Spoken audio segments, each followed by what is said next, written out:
Today, I'm joined by Ralph Alessi, an ECM recording artist, visionary trumpeter, composer, and educator whose work bridges classical precision and avant-garde exploration. With roots in a deeply musical family and a career that's included collaborations with artists like Steve Coleman, Ravi Coltrane, and Fred Hersch, Ralph's carved out a singular voice in contemporary jazz. Some of his recordings include his latest It's Always Now and his upcoming 2025 release featuring his brother Joe Alessi. And we're looking forward to speaking with him today, and we are live. So, Ralph, good to see you. Good to see you, Abe. So, Ralph, I became aware of your music being a grad student at NYU.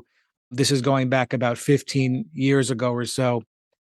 I was going to be in one of your improv classes, but unfortunately, I had to move, drop it because of the lesson I had. Like, it was the only time I'd be able to study with a certain teacher. But I remember that it was going to be an improvisation class unlike anything I had ever seen before because you were showing us videos of Wayne Shorter and Miles and stuff. So, how did you kind of come up with these certain concepts when it comes to teaching improvisation? Because it is really, really hard to convey such a, mysterious thing. And we're getting music from somewhere. So, talk to me a little bit about the process of coming up with a curriculum for something like that. I would say I try to keep it simple. And, the ideas really have come from years and years of being a musician, but also being a student. I had a really great experience at California Institute of the Arts. So, in a lot of ways, the things that were going on there inform me. And again, the idea of keeping it simple. You learn through doing, but you also learn through listening. And you mentioned those videos, but there's also incredible, the visual of seeing Wayne Shorter and Miles Davis and how they go through those moments, and you can hear it, but you can also see it. And I think that goes a long ways, those examples of greatness. And that's basically it. I'm not I'm not reinventing the wheel, I don't think. That's how I learned. That's also how I continue to learn. So for me, when I play a gig, fortunate enough to go on the road and do a tour with great musicians, I learn so much, but I still listen to music, and those the light bulbs go on regularly. When I hear music that's on a profound level, I'm always learning. You know, you mentioned something great just by observing these players. Do you remember the first time you went to a concert and you heard people improvise and you knew it was going to be a different approach, almost like, there's no time to think about the exact notes you're playing every single there's just in real time it's just not possible to, like, if you're playing a line or something to, like. But do you remember the first time you, like, saw a performance and you're like, there's something else going on here I kind of need to explore? Do you remember what that was? Hmm. That's a good question. Maybe not the first concert, and maybe not even that early, but maybe I can get to that as we talk. But the one something that comes to mind right now is seeing the Paul Motion Trio with Bill Frisell and Joe Lovano. There was something that was going on when I saw that band. I saw them. I was fortunate to see them, a good 5, 6 times. And I think the I guess the word that comes to mind is magic, and that's the thing in this music that can happen. And you mentioned the word mystery. Yeah, it is mysterious as to when it really happens on that level, and why it doesn't happen more. And but I remember just seeing that band, and there was something going on stage that really resonated with me and greatly moved me and was mysterious. Like, wow, how are they doing that? And it's the chemistry that they had, and also the joy and the kind of balance between intensity, but also but really in a very relaxed way. So, but in terms of early on, oh gosh, I don't know. Maybe I heard some concerts early on that I really liked, but maybe I didn't understand because I was just getting into this music, but something was going on, you know. But I guess as I got older, it started to make a bit more sense so I could be moved by the music, but then maybe start to check in with it and start to really learn Yeah. from those experiences. I consider myself a student of music, just to give you a little bit of, context. I'm 37. I've been trying to figure out how to play jazz half my life, which is since I'm about 18 years old. And only recently I'm starting to learn that like the only way I'm going to be able to do this correctly and with the joy you're talking about is if I give up control. But human beings, we love control. We like the illusion of control. Mm. And this is something that I've just been coming to like the last year or so, like almost like a sort of like detachment. You have to kind of detach from yourself a little bit when you play. And it is a little scary in a sense, but do you ever think about that? The idea of control and almost being an outside observer in a sense and letting the music. Can you talk a little bit about that if you have any thoughts similar? Yeah, I think it's a balance between being in control, but also, yeah, finding those moments in the music where you do let go and you do like take that risk of going over the edge, you know. I guess you know, with experience, you realize you can always find your way back if it does go if it does go there. You know, if you do really lose your control, lose yourself in the music. And I'm always struck by people who listen to music or gigs that I do where I know that there are moments where we have gone over the edge a bit and people don't notice it, you know. So I think with you know, that's why I committed to doing this What do because you mean when you say like go over the edge? You mean where it's just that everyone is just on the same mindset in a sense, or is it the music just takes a complete turn and it goes free? Like, can you just give me just a little bit more info? What do sure. you mean by that? Yeah, maybe it's not the best choice of words, but I think it's really just this idea of, you know what, I'm really gonna go now and try to quiet that fear of, well, what if I get lost? What if? And I think that's really where the gold is in a lot of ways. And if you can just trust that you're going to be okay, or if you're lucky enough to play with great musicians, that they're gonna, you know, they're gonna make it right and help you. And you know, I watch a lot of sports, and it is a team thing, you know, when you play music, and that trust factor is so significant. And you know, that's what happens in sports too. You know, you if somebody is stumbling a bit, you have someone right next to you that's going to pick you up and make it right, and it becomes almost seamless. And so if you are taking some chances in the music and you lose your way for a moment,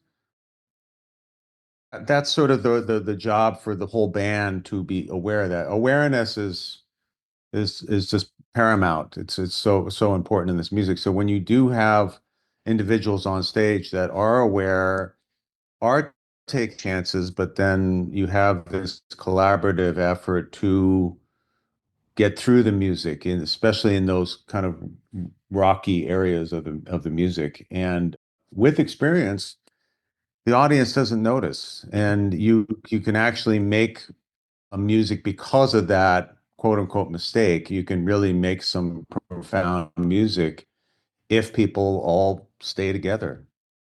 Yeah, and the I love everything you're saying.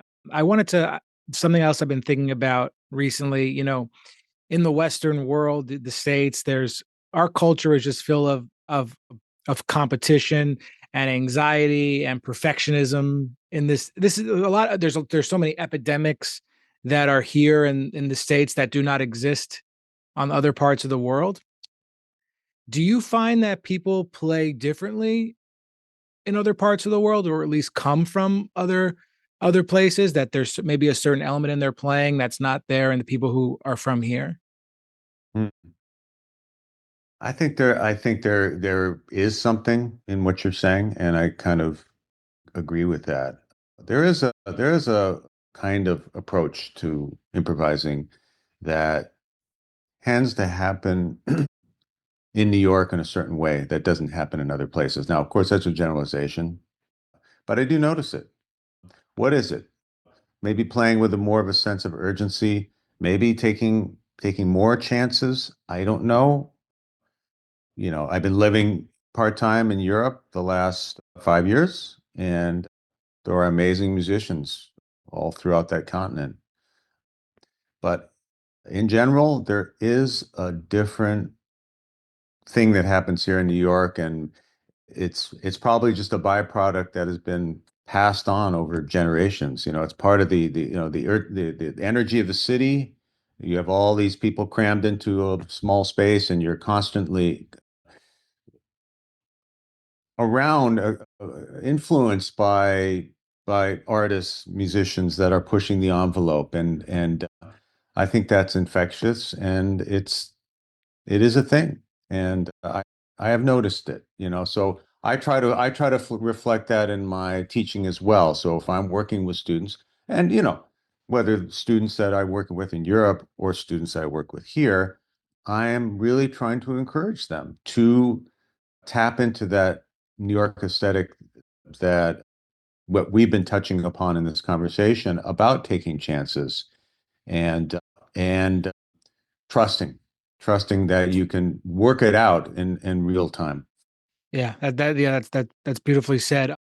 And as far as the younger players go, there's more and more of younger musicians coming up, especially, it's not just the jazz school. I think like just through social media, a musician who plays a certain instrument might come across like a 10-second clip of some musician that they relate to who plays jazz, and then that just sparks their interest completely. So the younger musicians are coming. There are more of them, but it is harder just because of the opportunities that aren't there. So as far as younger players go, if there was some advice that you really wish that they would take to heart, if their heart is really in it and they see this as something they want to do long term, because people do this in college and then they change careers. I mean, at least as far as NYU goes, like there were so many people from my graduating class who got out of it like within 2 years, But for those people who their heart's in the right place, like what would you have to say to encourage them to keep pushing? Well, you're kind of saying it in how you described it. If their heart's in the right place, then you do it. But maybe that's the question: is your heart in the right place? So you have to do it for the right reasons. Yes, it's becoming more and more difficult to do this, but on the other hand, is it? Because it is something we can just do. We can do it. It doesn't, you don't have to have a career doing it. So at the very least, you've got to get off on this, and you have to really be turned on by this music. And that's something that you can do. I just say, if you do love it, just keep doing it, and don't question so much of where's it going to take you, and am I going to be able to have a career? I mean, the that question has always been there, like, how am I going to do this? And yeah, if you have a passion for it, if you and that's the question. Do you really, really love this? Can you live without it? You Right, know, right. some people do it, and maybe they don't quite have that juice behind how they're doing it, and I guess you figure that out over time, but yeah, and continue to play with people, continue to have that experience. It's an experiential thing to get together with musicians, and whether you're on stage or not, because you can have those peak experiences. I've had them before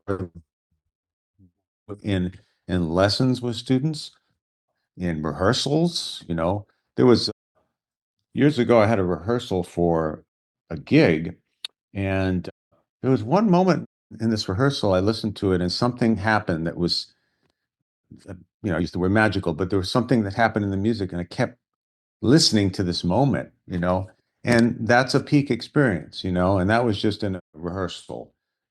If your heart's in the right place, is really what it's about. Yeah. Yeah. Because, we, as young players, at least when I was younger, yeah, in my mind, I thought, oh, it'd be great to have a record deal and tour and do all those things, and yeah, that's been the question that I've asked myself, like, why do I do this as a teacher? Why do I encourage people to play this music when the opportunities are few and far between? Sparse. Yeah, I would say I don't think that's inaccurate to say that. But how do you talk about that in a way that's positive? Well, the positive to me again is it, it's an incredible practice, and it's a lifelong practice. That again doesn't have to exist in those romantic ideas, which still can exist. I mean, we can still play gigs and we can still do tours, and there aren't many record companies out there, but we can make music and get it out there, and people can hear it. All that stuff can continue. But the most important thing, as I said before, is are you doing it for the right reasons? And yeah, I mean, I'm so thankful to have had these opportunities, but really the most important part of that really has been to be part of this community of musicians, such interesting people, funny people, just really fun to be around, and whether you're making music or you're not making music and just hanging out with them. So it's really this idea of being part of that community, and if you can value that, then you're kind of covered, and anything after that is gravy. Yeah, I've interviewed so many people, and everyone has such a different personality. Some people have similar personality traits. Some people are a bit more reserved. Some people let their guard down, but it's it's a totally a reflection on the music and everyone's career because no one has the same career path in this music. Every single individual will have a different career. None will be identical. And I think that's part of the thing that I wish was understood. I wish I knew that earlier on because you compare your career to this person or this person, but my career is going to look nothing like someone else's. And but there is that there might be that shame that comes along with it too, and it's just something you kind of have to navigate and overcome. Yeah, always. It ain't easy. I mean, Is it harder than ever now? Do you think like if you were to go back 15 years or something, is it just as hard as it was 15 years ago, or harder now? You think? in what respect? Just let's say you were pulling in a certain amount of money playing Or this music. the career part of it? Yeah, Yeah. the career part of it. Yeah, I would say it's harder than ever. I don't think it's there's gotten harder.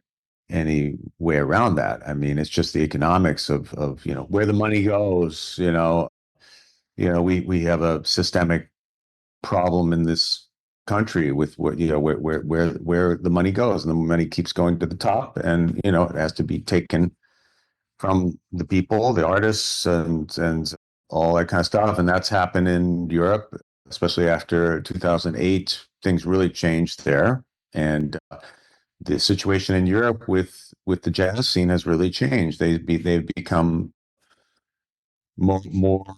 There's been more energy and more of a priority on local musicians, and it makes sense. So that just means less opportunities for you know Americans or whatever. But again, if there's a will, there's a way. Creativity is necessary more so now than ever. To have those opportunities. Yeah. And there's the whole mystery when it comes to the financial component of it that people are very confused with. And there's a lot that people don't know. Like some people to have certain teaching. Some people have actually regular jobs who do this, 9 to 5s in the corporate world. Some people own property. Some people just come from wealth. Some people, they might have some property somewhere that they can take an income from. I'm just curious if you know any people. You don't have to name them personally, but do you know any people like that do this, like on a international level? Let's just say they're known nationally in the States, but they're doing something else completely financially. We just don't know about it, or getting I some sort of other income that's really helping them. mean, nobody comes to mind in the way you're asking the question, but I think that there are people out there. It's always been the case where you're going to have to cobble things together in whatever way you can, and whether it's playing gigs and like do people wear tuxedos still? I don't know. I mean, putting a tuxedo on and playing a wedding gig in Long Island, but yeah, I mean, that is kind of the bottom line. Like, can you make ends meet? And yeah, people get creative. Yeah, I knew a saxophone player in LA years ago, and yeah, he had a real day gig as a scientist or something like that, like something so like, we were very far away from music, and he just played music, But he was a great player. great player, yeah, and still plays, and he's been on the scene in LA for years, That's and amazing. yeah, so I think the people that are flourishing, and it's always been the case. You have to think outside the box, and just have a different idea as to what all this means. That's what I was talking about. The idea of having a career. Again, you have to reduce it down to its elements. Like going out and playing on the street. You know, people listening, and you're playing music. I guess you could say that could be a part of a career, and it has been. I mean, we have a history of people at various times, playing on the street, and so you just have to creatively navigate these waters, and if you're driven, you will find a way to do it. Yeah, we have to get creative. We have to be creative and find ways to put this music out there if our hearts in the right place. That's for sure. I wish people go to jazz school and a lot of these things aren't discussed about entrepreneurial skills, or it's really just really about the playing. I mean, for me going through two music schools, like as far as like when it get down to the financial part, which you think you're going to college is because that's what you're going to do. It's just not. It's just not taught to us, and I wish. I mean, we kind of had to figure things out on our own when we leave. Right. Well, I would say ultimately that's what's going to happen anyway. Right. But yeah, I agree, and I think some schools are including that in their curriculum, and I think that a little goes a long way. Just a course and money management, and whatever it is, I guess the flip side is sometimes there's a little too much discussed about that, and then people put more time into making their websites, and and doing all that kind of stuff, promoting themselves, but maybe not enough time practicing and really really developing your music. Yeah, there's only 24 hours in a day. So, are you teaching in the States at any schools or? No, not right now. I still have the school for improvisational music Mhm. that I started in 2001, and it's still going on. So it's a summer workshop series that's been going on for 25 years, and so that's in August, and so I do that every year and continue to do that, and I'm moving back from Europe the end of June. So I'm very excited about putting some real energy into the sim program and seeing if it can grow into more. I teach privately, and and so that. Did you start that program? I mean, obviously your heart's in the right place. Like you want this is what you believe in. But was even part of it financial? Like even if it was 1%, or was it more about a mission? No, the whatever. No, there wasn't any thought of that. I didn't think it was going to be a revenue generator. No, it was just this idea of, well, what if we created something and did it a little differently, and yeah, just kind of pared it down to these ideas that I was talking about at the beginning of our conversation of just kind of simplifying. You learn by doing, you learn by collaborating with musicians, and in that case, with experienced musicians that have helpful insight into how things work, and then you just get people in a room, put them together, and just make it about music, and be able to discuss this thing that transcends language. It's very hard to talk about, but I think we always involve people that are very good at that.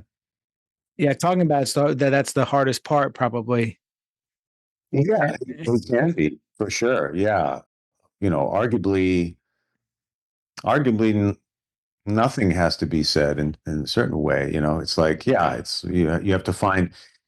There are certain people that are very good at knowing when to say it and when to not say anything. And to because again, the the experiences happen, and you learn by sorting all that out in terms of what works, what doesn't work, and you kind of trial and error is a big part of this. When it comes to collaboration, that's another challenging part too, because you might get along with someone musically, but personally, like the chemistry is not there whatsoever. So when it comes to collaboration on your end, like how do you kind of balance that?